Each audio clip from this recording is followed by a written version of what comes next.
Good evening, ladies and gentlemen. This is Odenknight, one of the members of the show.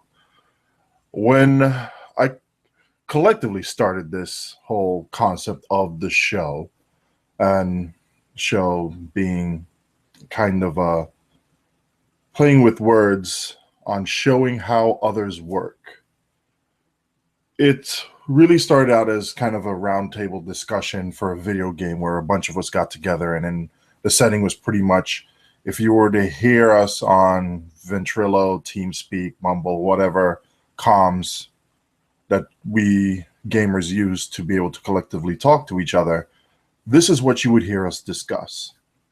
And the initial thought was, well, since we get the same questions typically asked of us, or we will just put this into a recording and say, okay, go listen to here if you have any questions concerning this. It's been discussed. It kind of grew from there while still holding on to its very informal roots, very much a roundtable discussion, very much we always interject our opinions, whether some people like it or not, but we do have them. And we always treat each other with respect. And I like to typically extend that respect to everybody else that's on here.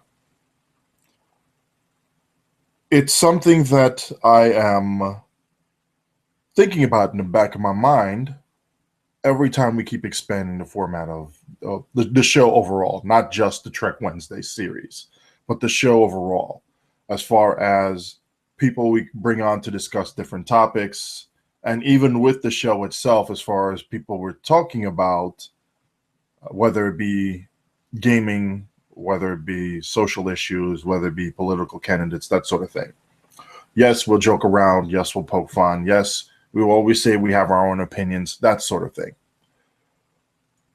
This format, though, seems to be unique because it's part roundtable, part opinion, part analysis, part journalistic, and then part what do you think? You being the general audience.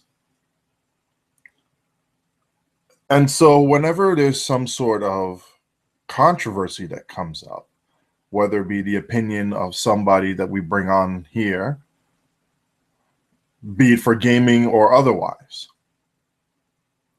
I will say this much.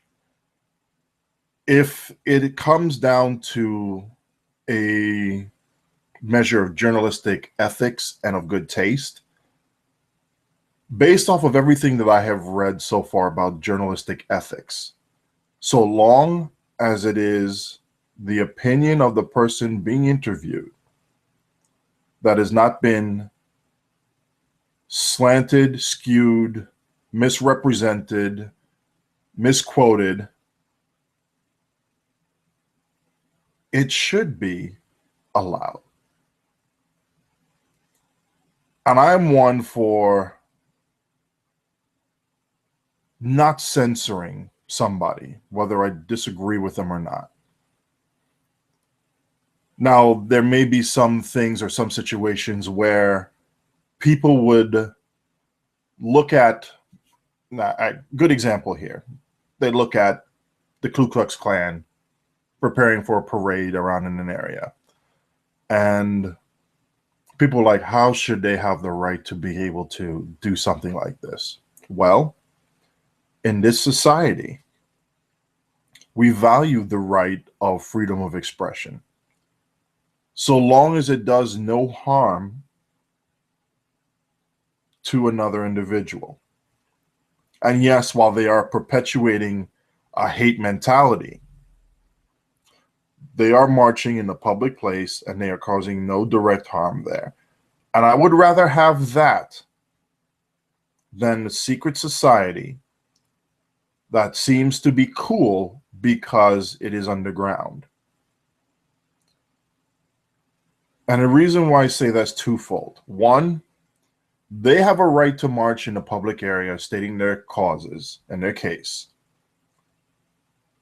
And I would want their rights secured so that when it's my turn to march, with the group of people that I want to march with, that our rights would be secured to be able to say the message that we want to say without causing harm to anybody else. And the second part, which I've already addressed a bit earlier, is that if you drive this underground, if you bury it, if you try and cover it up in too much political correctness, too much, mind you, too much, you tend to make it cool. You tend to repress the thoughts and ideas that people want to say.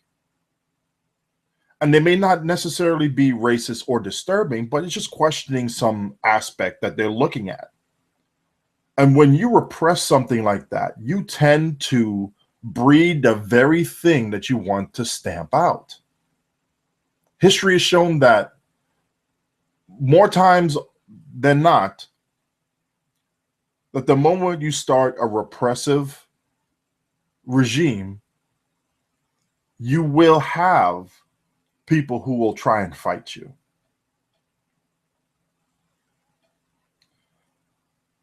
Now, yes, some things may be distasteful to other people. Some things may just be flat out wrong. Some people may cite decency or indecency in some aspects. And for the most part, I would agree with a lot of what they would have to say.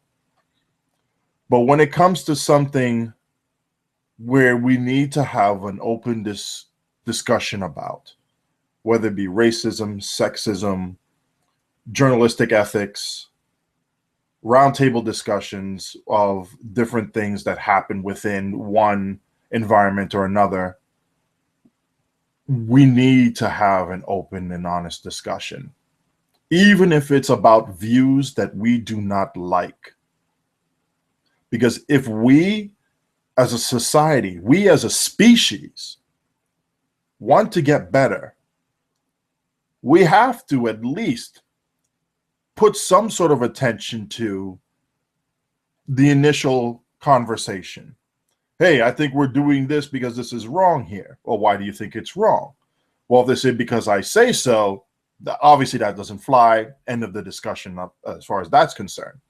But if they say, well, here's reason A, B, and C, and reason A, B, and C will affect us in this way, now you are not only starting a conversation, you're starting a conversation with merit that would mean something that could possibly benefit all of us. Let's continue on with that line of discussion. So while I disagree with somebody saying that, gays shouldn't marry, I want to understand why they think so that I can address their fears, so I can address their concerns. And then I can show them in a way that would be pertinent to them and their life why this would be beneficial, not maybe necessarily for them, although it very well could be, but for other people as well, including members of their own family. I want to be able to address that in a very direct and targeted way so that we can remove their fears, remove their bitterness. I remember a song by Faithless, and there was a line in there that said, "Enemies become friends when bitterness ends." And when the first time I heard it, I'm like, wow, that's such a powerful phrase right there, such a powerful message. And it's one of the things that I would like to live by when I start discussing very heated topics with people. With that, I turn to Trek Wednesday, which had a special edition where we brought in two people who are not typically of the round table. And we wanted to get the opinions there. And we filtered it down to those two because, well, primarily one, like I said before, on their full disclosure, I know them, in game at least. And two, because they held the spectrum of thoughts and feelings that were going on in the game at that time. And granted, yes, one is known for being a hothead, but whether you want to believe it or not, that hothead kept cool for almost the entire show. he restrained himself. And while he had an outburst that, yes, in my opinion, was just not suited for this type of medium, it was still a valid point, even though the words stung and hurt. And I took it upon myself to say, you know what, when waiting to see whether I wanted to edit this or not, I said, no, let it sit there and let it go, because I would feel that this would be censorship at that point on restricting his words and his viewpoint, even when I asked him to express his words and his viewpoint. So on the issue of it being distasteful, I would personally apologize for that. On the issue of it being a point where it's something that multiple people in the community felt, and when I say that, I was like random asking people I had no clue who they were on what the state of the game was, and they stated this. Some wanted to come on air and view their viewpoints that could have been at the very least on par with what Khan had said. And I use the words the very least because there were some other choice words from different media, as well as what those people were saying that could have been far, far worse. And others who felt that strongly, but didn't want to say it on air.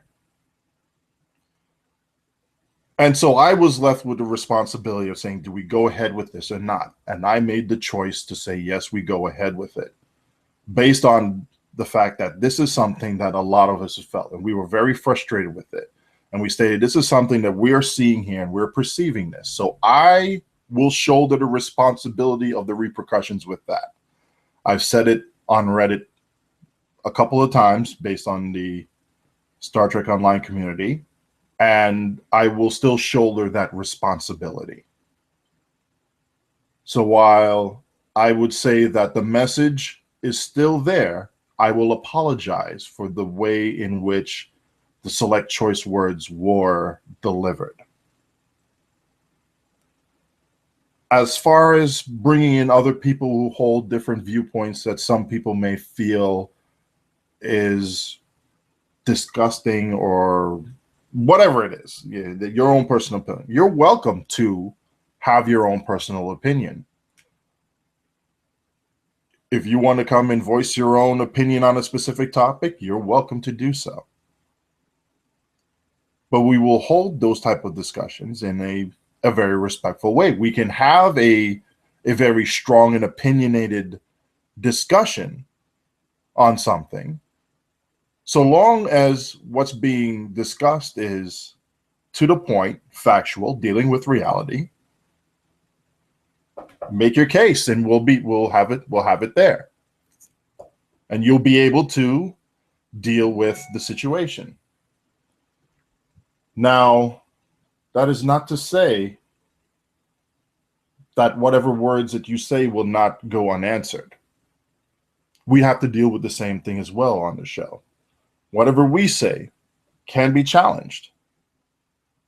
And if the challenge is valid, yes, we will take responsibility for it. And we will hold ourselves to that level of integrity.